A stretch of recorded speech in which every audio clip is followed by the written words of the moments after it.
thanks for tuning in. Paneer onions, a little bit of ajwain, green chilli to taste, that's plenty for me. A tin of blended tomatoes with some tandoori masala, some peanut sauce that I made yesterday. Told you it was versatile and it's super tasty in a curry. Fenugreek seed, cumin, full fat yogurt, garlic, and we're going to be using some spices. So let's get the pan on. Vegetable oil.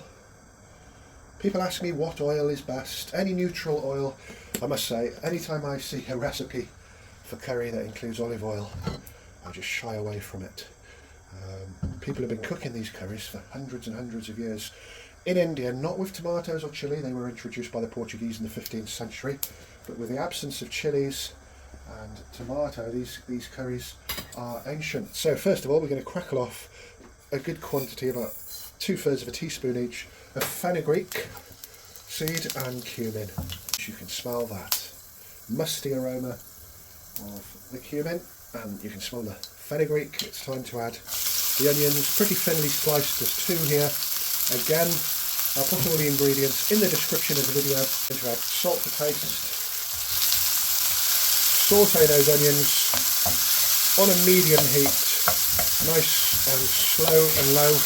We'll come back in about 7 or 8 minutes. So doesn't time fly when you're having fun. That's been 8 minutes, nice and slow and low.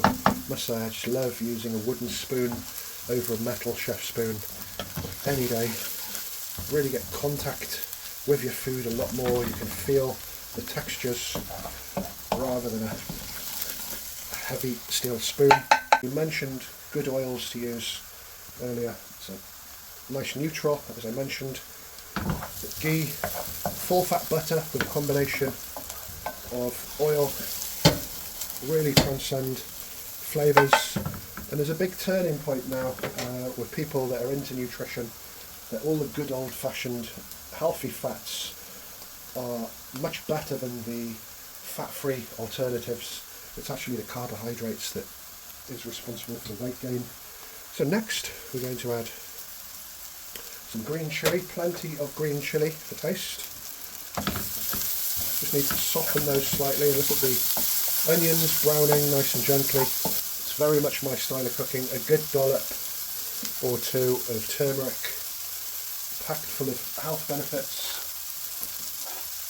Apparently very good for the liver, prevents Alzheimer's, detoxins your blood, you name it. So plenty of turmeric and just some chilli to taste. We need to add a little bit of water to that to just stop the spices burning. Next I'm just going to add some good old basic taste of Indian madras powder. We've got almost 1 kilo of paneer, so I'm adding about 3 tablespoons. Wow, I can smell that aroma already.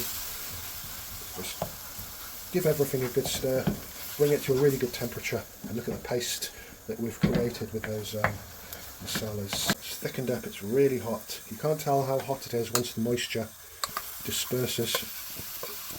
I'm going to add the peanut paste that I made. It's not the first peanut curry I've made. A very underutilised crop in the West, really. A lot of peanut recipes throughout the world. Just going to add those blended tomatoes. And to that we're going to put some delicate spicing in. So ajwain, Cumin Seed goes really well with the paneer. And we're going to use some chilli flakes. You don't want those to go in too early either, they will burn. Just to cover the ingredients. Wow, the peanuts really bring a different element to this dish. Obviously you don't need to use it, but if you're a peanut lover, this is a really nice recipe. It really thickens the sauce and adds something quite unique. Put a lid on the pan now as well, unless you want to spend 20 minutes cleaning your kitchen up. In a couple of minutes, it's come to a really good temperature. We're going to add the yogurt, nice creamy element to the dish. Just add some of the sauce, mix it round. You just find the yogurt just mixes in so much better when it's a bit warm and it's already mixed with some of the sauce.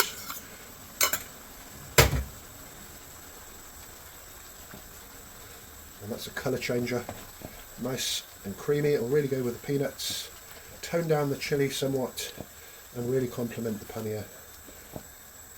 That's all had a good mix. Let's give a salt test. Wow, that's just right. Not overly spicy, just right for that winter warmer. You can see the oil starting to split.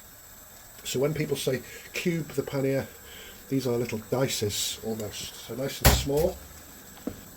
We're going to get about 5 or 6 servings here. The paneer will stop the sauce splashing. You just want to boil that paneer. You get a really good texture when you heat the paneer thoroughly. Turn the heat to a minimum at the end of cooking. So after a minute or so, just turn the heat off and just let it relax. Feel free to like, share and subscribe.